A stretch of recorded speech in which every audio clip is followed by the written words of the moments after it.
running literally changed my life. I decided that I was going to run my first ever half marathon. And when my father, when he retired and we buried him 2 years later after his retirement, I was like, that will never be my story. So we're running and she's like, her watch, she beeps and she stops. I'm like, why are we stopping? Like, she's like, it's your race to run. I'm like, say more. I was trying to seal a deal just like last week, trying to run plays and run it up like the mathletes. It's in my DNA to have hope and make a way.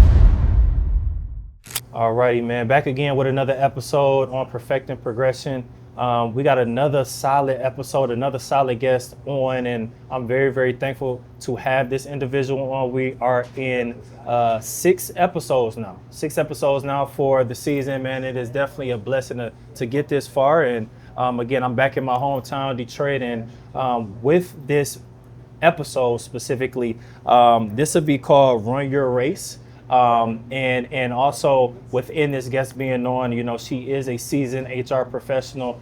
She is the founder of Run Your Race program, which we'll talk a lot about here on this platform today. But thank you for being on the platform, Laurie Washington. Oh, thank you. It is a blessing for you to be on. And I'm surprised you didn't say what up though, being back in Detroit. We could say, yeah, my bad. She getting me on the.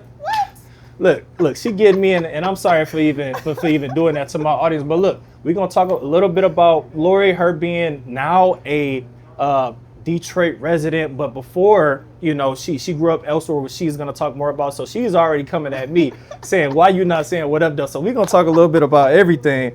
But man, I do appreciate you being on this platform. For me to kind of connect with you and learn a little bit more about your journey and some of the things that you're trying to do in the community spoke volumes to me. And I think with me having this platform, I'm very much so of a person who wants to execute. So we came up with the plan, we figured out what was gonna make sense, and now we're here executing it in this establishment, The Roost. I can't remember, what's Jeff's last name? We'll get it. Right. But Jeff is the owner.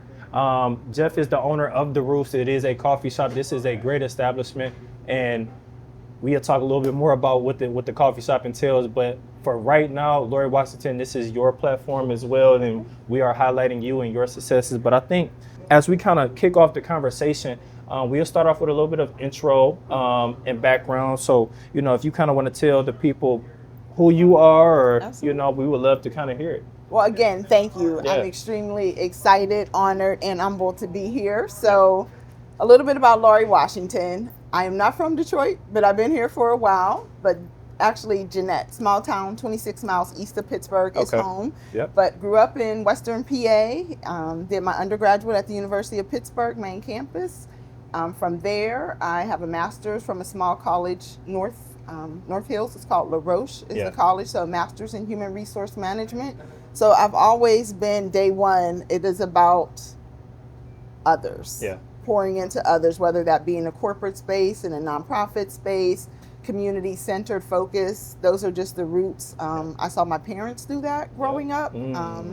Although my mom, not a college graduate, however, community organizer. It was all about the community, all about the people. So I saw that. My father, you know, I have 2 older brothers, and pouring into family. He never missed a college football game when my brother played out of state. So it was just pouring into others is kind of instilled in who I am. So a little bit about me personally from Pittsburgh. You know, after the master's, I felt as though I could solve the world. Like, I have this master's degree, I should be doing more. So felt like I outgrew Pittsburgh. It was a great city, but I'm like, there has to be more. Like, I want to do more. Was doing great work, but I wanted more. So from there, networking, again, who I am. There was an opportunity in Capitol Heights, Maryland. So it was a contractor, but the organization was RCI, Resource Consultants Incorporated, and they were a mail transport federal contract at the time. So off I went to Maryland. And let me stop you just a little bit, and it's okay. No, you was good, and I appreciate you taking us through that journey, because we're gonna walk through it. I wanted to backtrack just a little bit, because I know you said within growing up in Pittsburgh, it's some of the things that you were able to visually see your parents do was some community-centered type of work, and that's one of the things that I wanted to ask you about, some of your community takeaways. Why? Not even why, but you know, when you were growing up there, like, why? I guess I would say why. Why was it so pivotal to have that as a community takeaway? There can be a number of community takeaways that you've seen as you were growing up in Pittsburgh, but why do you think that was so pivotal to see your parents do that, or even other mentors that you might have had in the community to do, impactful things like that? And again, so small town, 26 miles east of Pittsburgh. My mom, active in the church, NAACP, community organizer. So I just saw that. I just assumed everybody did that. That just became the natural, the DNA. So, of course, you model what you see.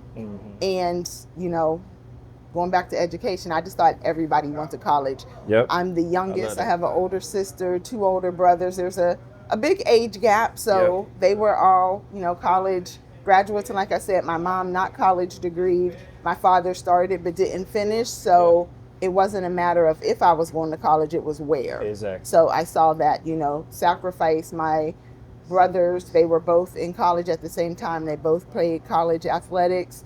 My brother, they're all older, but the youngest boy, he played at Indiana State, started 4 years. My father did not miss a home game. So when they had home games the same weekend, I would go with my mom to Carlisle. My brother went to a small kind of Ivy League, Dickerson in Central PA. So I was in the car. I just everybody doesn't do this. That's what we did. So it was not if, but where are you going? Sidebar, funny note, I didn't play sports, but I was a huge sports and still am a huge sports enthusiast. So my way to get to the games, I was in the color guard. So statistician in high school for the basketball team, but and Pitt wasn't that far from where we lived at in Jeanette. And so my dad, being the ultimate dad, had his Pitt dad hat on, sat in the stadium, and there happened to be 2 stars, last name Washington, that played at Pitt. So my dad was there sitting in the stands, and up until the middle of the season, they just assumed oh, Mr. Washington, great play, because one of the Washingtons, they were brothers, one was the quarterback and one was a D-back.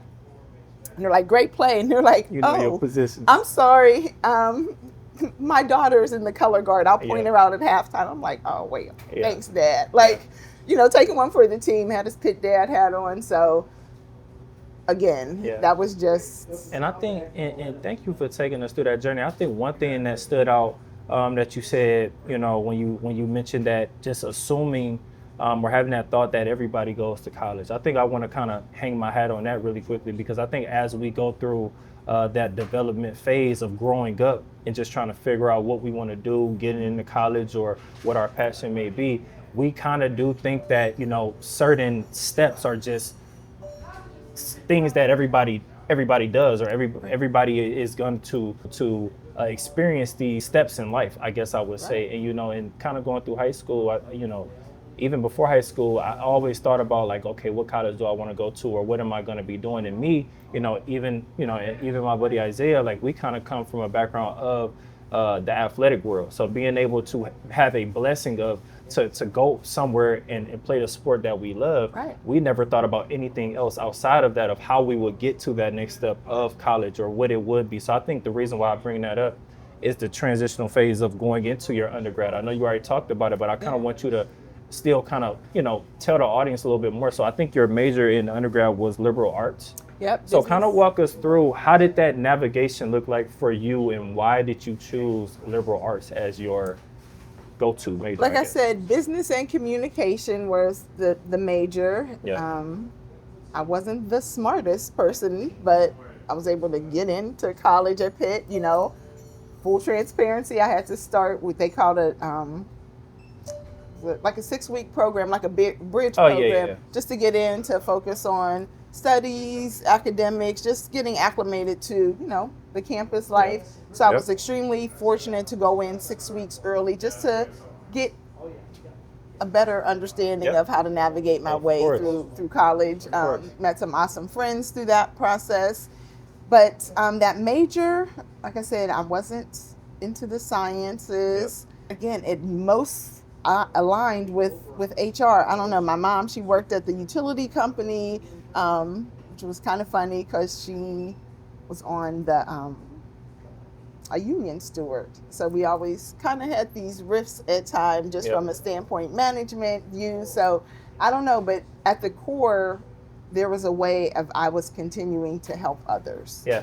Even in that process. So I guess the major, I just kind of fell into it. Yeah, and I'm glad that you mentioned that, because the reason why I wanted to bring it up and the dots that I wanted to connect, because I think a lot of people that get a chance to go to college, a lot of us don't have things figured out, in those first 2 or 3 years specifically. Right. And then, once we get to our junior year, once we get to our sophomore and then junior year, then that's when we're kind of declaring what exactly that major may look like. So I wanted you, as a person of your expertise and being seasoned in the areas that you have been in, just speaking to the audience of even you, like you didn't have everything kind of figured out even at that stage. And I think it's important for a lot of people to see that, because sometimes when you see a lot of people on a certain pedestal, it's just almost like, okay, they got to figure it out since they were born, and it's never like that. So this is one of the reasons why I like having guests on to talk about that area that might be a little bit confusing, but then their journey through confusion, through progression. So absolutely. So yes, and also, as you transition, and wanted to go after your master's, what I wanted you to talk a little bit about. So I know you got your master's in human resource management. Mm-hmm.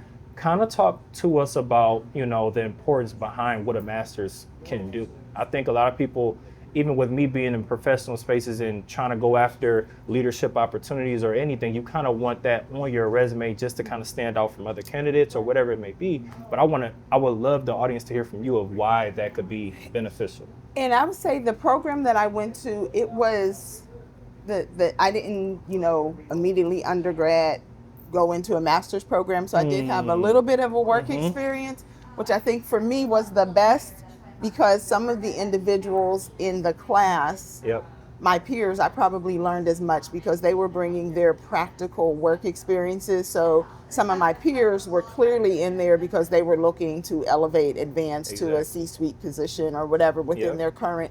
I had some work experience, but clearly it was a resume builder, like, okay, if you want to continue to elevate, to advance, that you're probably going to need an advanced degree. Yeah. So that was part of the mindset. It was, like I said, a smaller college. If I had to do anything over, not that you asked this question, but at some point in my academic experience at HBCU, and the high school that I went to was just small, it was a small graduating class, 131 students. Guidance counselors, like nobody was pushing that. I had family, obviously, from down south. We were, different people in sorority, but it was never anything, closest to a grandfather figure that I had was like, you should go to Spelman. I was like, I knew enough. I'm like, but that's an all-girls college. Like, why would I do that? It's away from home. I'll never get to come home. He's like, but hindsight, if I would have known more, I probably would have explored an HBCU. And I'm glad that you touched on that too, because even myself being in spaces and looking at, others' profiles and saying, oh, like, are these the credentials that I necessarily need? And sometimes you may feel like even in the work field, or just having experiences of, I don't want to say whatever it may be, but certain experiences can make you feel qualified for a certain position without a certification or without a degree specifically. And I'm speaking more so from having my undergrad. I have my bachelor's, and now I'm just more so talking about that extra degree of what we're talking about. And I like that you mentioned there's really, and I guess you mentioned it, but I wanted to ask, is there a sweet spot? So I graduated a certain year. Is there a sweet spot to say? The only reason I said certain years because I don't want to throw out any age differences in doing things of that nature. But no, it's a blessing. It's a blessing. Is there a sweet spot to attain your master's? Because I even myself looked at that and said, okay, I graduated a certain year. Is it a 4-year gap? Is it a 6-year, or is it like right after? Because you talked about it a little bit. But I think everybody is different. I don't think that's a cookie cutter approach, because I think it depends on where you are, the trajectory. If I had to look over my career, there are some days that I would say I stayed too long. I think longer are the days, like, and we'll get into this, that I rewired. Super intentional. I retired from that company, but rewired to do something else. And there are days that I question, did I stay too long? Did I get comfortable? Was I complacent? After a while, yes, you got accustomed to a salary. I was in a mid-sized company, so it was different. But had I, the books now and what I coach and advise people, it's cool. Every 2 or 3 years, you probably should look to move, whether that be internally for something different. But the harder you stay, the longer you stay, the harder it gets to move, because you do get comfortable, complacent. You just, So that would be my own advice if I had to ask my younger self.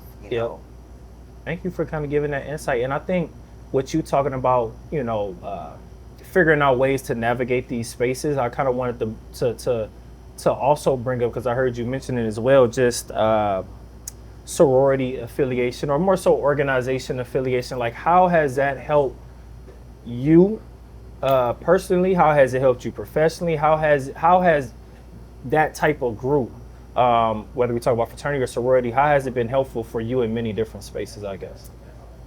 Life-changing. So I will throw out a year. So I just celebrated 25 years a member of Delta Sigma Theta sorority. Congrats. Thank you. So super excited for that. But moving, especially to multiple cities, that was an easy connection. A soror, not every soror is a friend, but it's definitely a connection. It's a bond. So moving from Pittsburgh to Maryland, I had recently just crossed when I moved to Maryland, but hanging with sorors that way. Definitely moving to Detroit, connecting with sorors, a church family. So there were some things that were just a part of my DNA that were important to me, that I aligned with, that made all of the difference in the world. Most definitely. And I'm glad that you kind of pivoted right into your transitional phase of just kind of going outside of Pittsburgh. And your first stop, you said, was Maryland?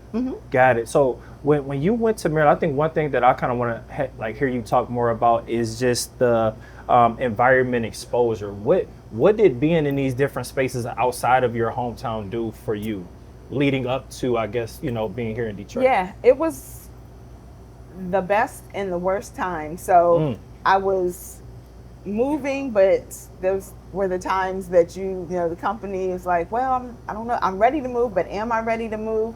So I was on a flight every Monday through Thursday. I was in Maryland for the first probably 6 months. I was in temporary housing, like one of those extended stays. And then after a while, they're like, we can't do this. Like, you're going to have to figure this out and move. So I moved to Maryland.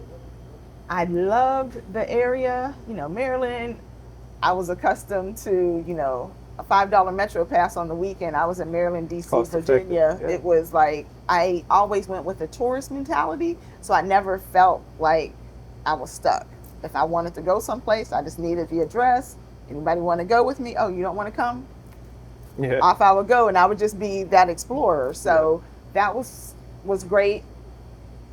Best and the worst time. Like, I literally loved the area, but there was a point where I hated my job. Like, hate was the word. I would literally call home every day to my mom, and both my parents are deceased, and I would just like call and cry. I'm like, I can't do this, because again, I was a change agent. I was trying to change systems, change people who didn't want to change. But I was like advocating for them, in this environment. So it was like I said, a transport. They were inspecting transport. So it was at the time, I knew the salary. I was the HR generalist, HR manager. So I knew what you were making. And, sometimes people get accustomed to living beyond their means. And I'm like, what are we doing here? This is like a luxury line parking lot. And I know you're making, but that was different. People had different values. So as hard as it was, and then the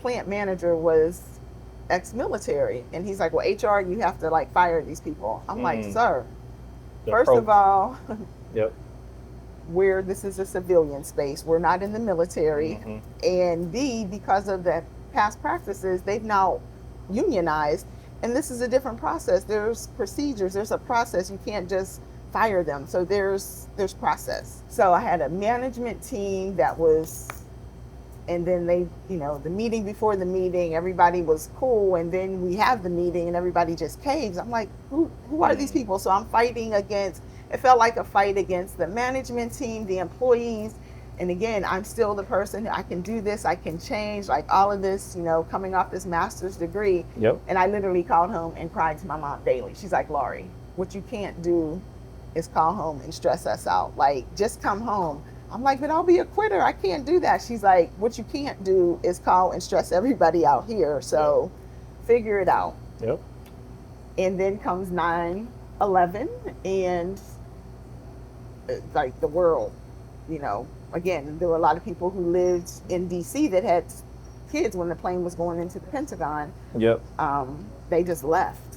And I remember the plant, he was the safety manager, Steve Pomponi, and we're sitting outside like, what do we do now? Like, yep. So at that point, again, but relationships, we started this conversation talking about them. And my mentor, first boss, and I worked for a few nonprofits before taking the job to Maryland. Your first boss for me is one that you don't know what you don't know. So she taught me work ethics. People are like, oh my God, she's like mean. I'm like, no, she's just determined and disciplined. Don't give her anything half baked. Like, she knows what she wants.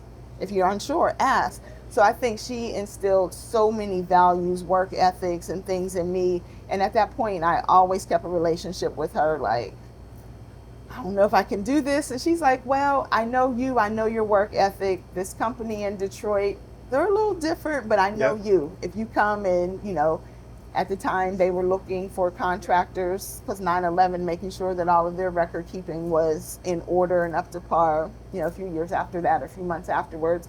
So a woman of faith, I'm like, okay, well, why not? It was a decent salary, and I was accustomed to coming to the Detroit area. My brother Zach and my sister-in-law, they lived in Farmington Hills, so I would come for weekends to see my niece and nephew. So I wasn't unfamiliar with the Detroit area. But did I ever think that I would live here? So I stepped out on faith. I took this contracting position, and 20 plus years, here I am. And thank you for, again, taking us through that journey. I think, one of the things that kind of stood out within hearing some of these phases that you went through, one is the universal evaluation of some of the things that you were able to identify when you were calling back home to your mom and understanding, like, what do you need to really take in, and how do you really need to go back out to where you're coming from to change that narrative. Right. So that was one thing. And then also, I think what you was able to kind of identify, which we'll talk more on, and how you're impacting the community within this, is identifying the essential and power skills. So I think that was one that was really important, of you identifying that within your phases of ups and downs. Right. Because that is important, of identifying that, just to kind of get through your everyday life, no matter what phase you're in. That doesn't just happen as an early age. It happens every single day in life, and that gets you in so many places. But also, what I wanted you to talk about, because I know you said we started off with the relationships, I wanted you to talk a little bit about the power behind nurturing relationships and maintaining that rapport. Why is that so important? Because a lot of people that are watching, that are going to tune in on this episode, they hear the cliche, or they understand it from a surface level of, oh, I need to network, or, oh, I need to build this relationship. But I want you being in this, space kind of similar to what I'm in, when it comes to HR and things of that nature. Why does that matter internally and externally, To me, and I heard it, a pastor said it at a church service, that relationships are the currency of life. And they are, it's not just when you need something, it's a two-way street. Like, how am I helping you, but how do I help? Again, it's that DNA. It's always helping somebody. And relationships, I'm the person that speaks to any and everybody, because I don't think it's hard to say hi to somebody that may uplift somebody. That's a relationship building right there. I was smart enough to know, and again, good mentors, getting into a leader's office is great, but it's not the leader, it's the admin person who is the gatekeeper that's helping me. That's advocating your why. So it's how you treat people. Sometimes, people look down on the janitor, the admin. Those are your gatekeepers. Those are the people that will make people who or look break like it. us, or Absolutely, hands down. So that's just, again, what I modeled, what I saw. Those are my parents that, And I'm glad, see, the conversation is just flowing so well. And I'm glad that you brought up what you just brought up, because having advocates in your corner is so huge, especially in the professional space. And this is, again, we're going to talk a little bit about professional and outside of professional space, but I think I really want to curate this conversation too about Run Your Race program. Absolutely. And some of the things that you're doing within that, which we are going to get to that. But when I talk about, having advocates in your corner, I also want to talk about just your experiences with kind of being in corporate, being in these professional spaces and talking a little bit about climbing a ladder or upward mobility. How tough was it for you as a Black woman to be in this space for a number of years, 25 years, and try to find yourself, still execute, still elevate, but understand different ceilings may not be for you, or right. It's a loaded statement question that I just kind of gave. And I'll be very clear, I don't want to name the employer, but I am thankful and grateful for my career, for the opportunity to work at this, the organization that I rewired from.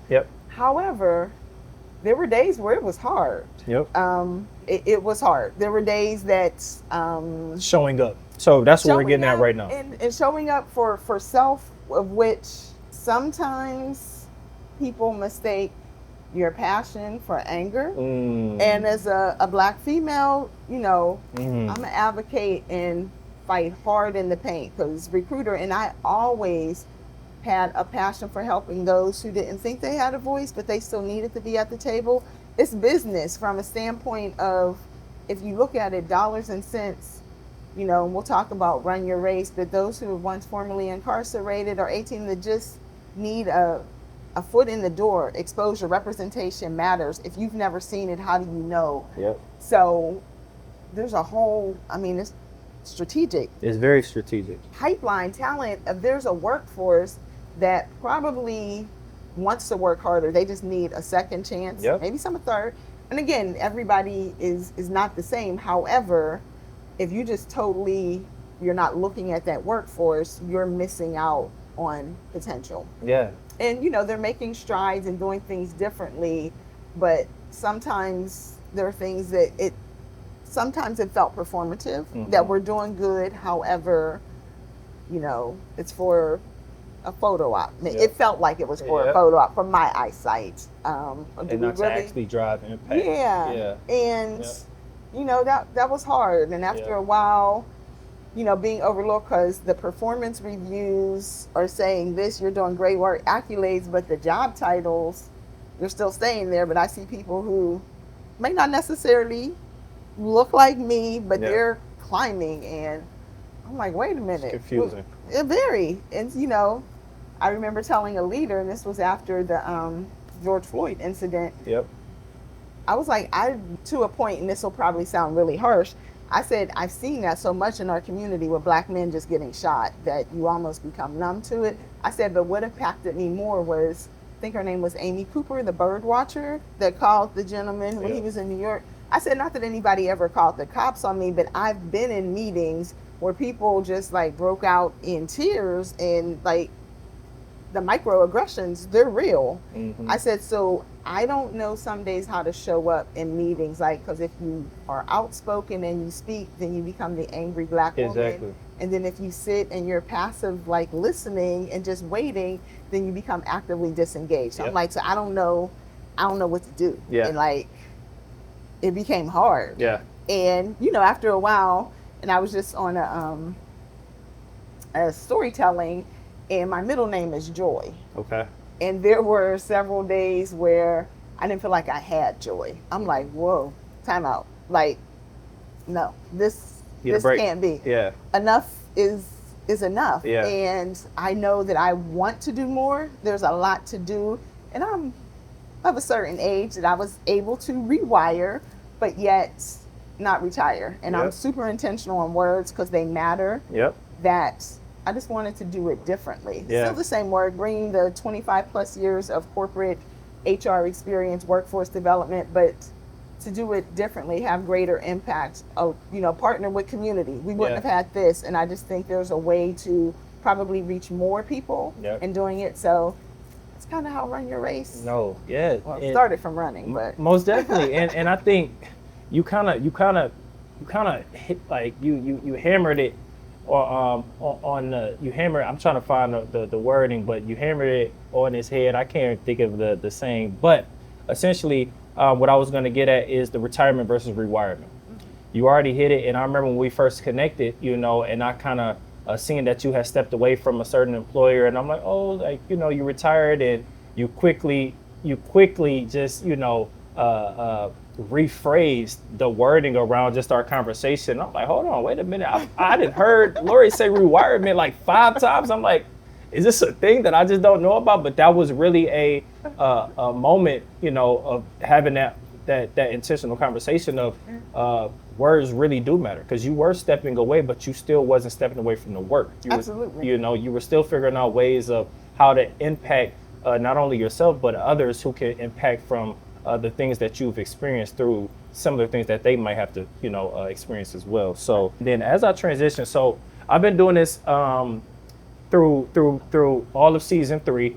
Season 3, we have a new segment called All In. So essentially I ask my guests, like kind of going through their journey, leading up to currently what they're doing right now. Like, what was that point of time in your journey or your career where it was just an all-in moment? So I know you were talking about retirement versus rewirement. I feel like this is a perfect time to ask you, what was your all-in moment?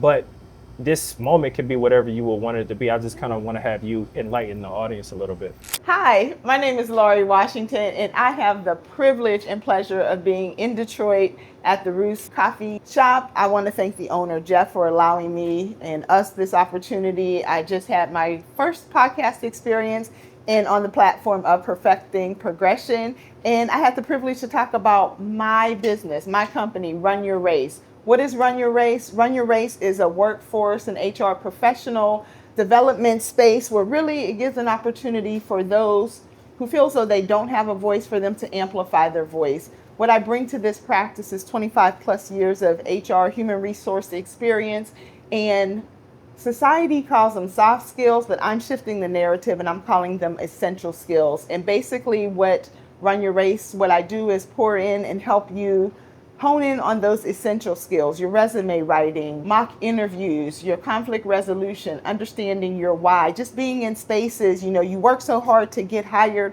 I want to make sure that you stay hired and work on those retention skills. So that's a little bit about Run Your Race. If you think about it, I want to be that professional coach that helps you cross your finish line. So if you want to learn more, follow me, visit me at runyourraceprogram.com. I would say it's definitely investing in me. So I was all in when I decided to step away.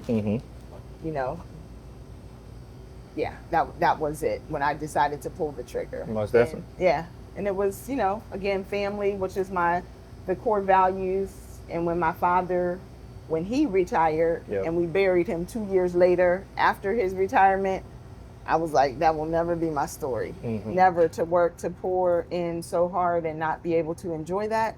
I was like, so my next chapter, I can do it a little differently. And that was my all-in moment. Like, had the age, decent savings, but I still need to work. I still want to work. But so I would say that would be my all-in moment when I decided to really move forward. Most definitely. And I think as we talk about move forward, now I kind of want to, highlight just some of the things of what we're here to talk about, a little bit about. Again, we talked a little bit about your experience and being an expert within the HR profession, but now you being a founder of Run Your Race program. Like, I think when we first connected, I heard a little bit about, you kind of shared the website with me. I kind of browsed through it and I'm like, no, this is some awesome work, but then it's an awesome vision of what you're trying to do. So I said, hey, I think this would be a great space for us to collaborate and have a authentic conversation around some of the things that you're doing from my hometown, but you're staying here as well. And I think it'll just be great to amplify this message as best as we can. So kind of tell us a little bit about what Run Your Race program is. And I guess my other question would be, what makes this program a valuable resource for the community? So how I got there, running literally changed my life. I struggled with weight most of my life. Some days I still do struggle with it, but I decided that I was going to run my first ever half marathon. And I just got up and signed up for the free press. That was my first half. And I'm telling the world, because again, accountability, if I tell you, I expect you to hold me accountable, hold myself accountable. So I'm off telling everybody, and somebody at church is like, stop, you need to meet Cece. You guys, she's a runner. You guys have the same energy. So we meet, and again, not a runner. So we're running, and she's like, her watch, she beeps and she stops. I'm like, why are we stopping? Like, no, really, I can still breathe. Like, we're good. Why are we stopping? She's like, this is how I run intervals. She's like, it's your race to run. I'm like, say more. I said, so these 13.1 miles that I'm training for, I can like run a few miles, 2 minutes, walk.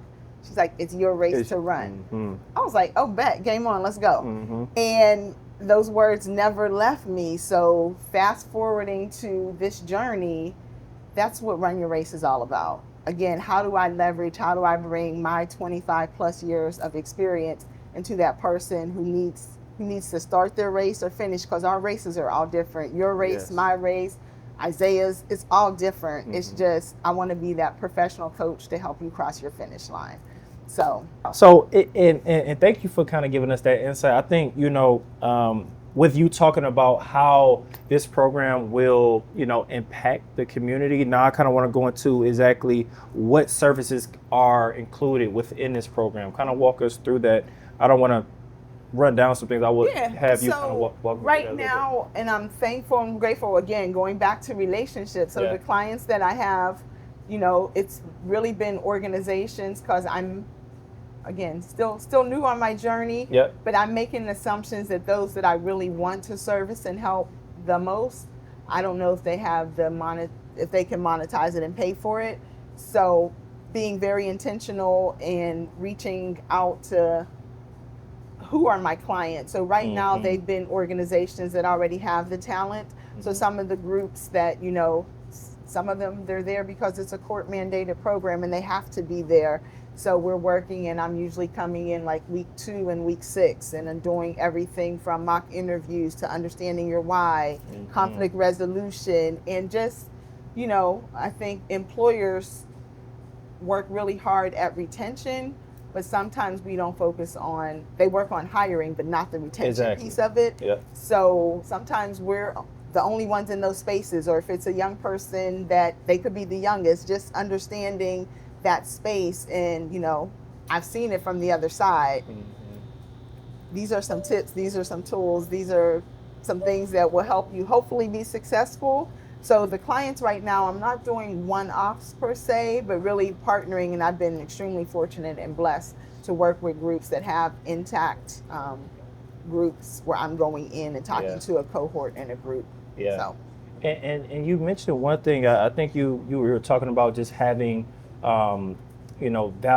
essentially having valuable skills that is needed. And I kind of wanted you to hone in on that. Like, what are some of the skill building skills that needs to be built in these programs or these training programs that you're helping develop? Like, what is some of those skills that you can talk to?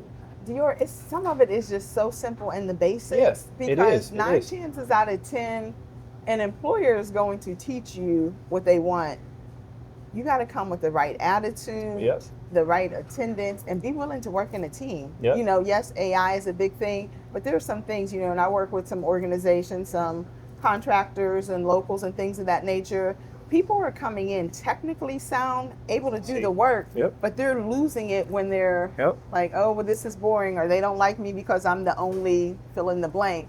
Well, no, that may not be the case. Like, if you start at 8 o'clock, getting there at 8:05 is not acceptable, and 10 to 8 is probably not acceptable. You got to understand the rigor, and, there's some things. Michigan in 2018, recreational marijuana, I call it a job killer. It's confusing. People understand, but I have a legal card. But you got to understand, if it's a federal contractor, marijuana is not legal at the federal state yet. So therefore, yes, you're subject to a drug test. You could be random, things of that nature. But the community and the population that I want to work, that I want to see kind of walk in and through the doors and not stay at the base level, but grow, it's like we have to talk to them. And sometimes the conversation may have to be a little different. So if that means I have to play the auntie role and come in and have the conversation, then let me do that. Because if that's going to help you continue to grow And representation matters. There would be something that I could say that may hit a little different than somebody else, but I think I am the differentiator of Run Your Race. I am the quote unquote secret sauce because I've been on the other side, and that's what I'm bringing to the table. And I was gonna ask you too, with you talking a little bit about some of the things that you are focused on with the program, how I guess it's more so about the target, or not the target. Yeah, I guess I would say the target audience. You talked a little bit about what you're focusing in on, but is there any future I don't know, projects or things that you want to kind of let the people know about, to kind of be might be on the horizon? I kind of worded that wrong, but you talked a little bit about your target audience, but I think more so just about the platform itself. Is there anything, because you just now are getting the foundation kind of laid currently right now, and I'm just trying to see, is there anything that you might want to mention as far as it's continuing, the relationship. I literally just talked to an intern, former intern, 2 days ago. Young lady that reached out, Ms. Washington, did great, 4.0, first semester, amazing, but may run into some financial issues, scholarship, but it didn't cover housing. So again, I'm like, well, let me reach out my network. And again, it's doing things like that. It's still maintaining those relationships. So far as the horizon is just to continue to be intentional, continue to leverage conversation with my connection and build on them. I struggled. What does growth look like? Is it, I'm an LLC now. Is it a nonprofit? And right now it's not, because I think collaboration is more important. Like, do we need another nonprofit out there? Somebody may say yes, but for me, it's like, how can I bring my area of expertise and partner with somebody else to make something that already exists a little stronger? Yeah, and I'm glad you mentioned that, because I think that's exactly where I was trying to get to. It was just wanting to see what this horizon may look like. And even if you don't know, essentially what I was going to get into is, where can individuals request a partnership? How are you kind of going about collaborating with others? Because it's going to be people for sure, even on my platform and seeing you on this platform, people will want to get in contact. How do they do business with you? Or, even young professionals, they might want to get in contact and, understand and navigate those spaces. So my website is runyourraceprogram.com. If you want to email me directly, it's Laurie, Laurie @runyourraceprogram.com. Most definitely. Well, again, I think this has been a wonderful conversation. And I do appreciate you being on the platform, and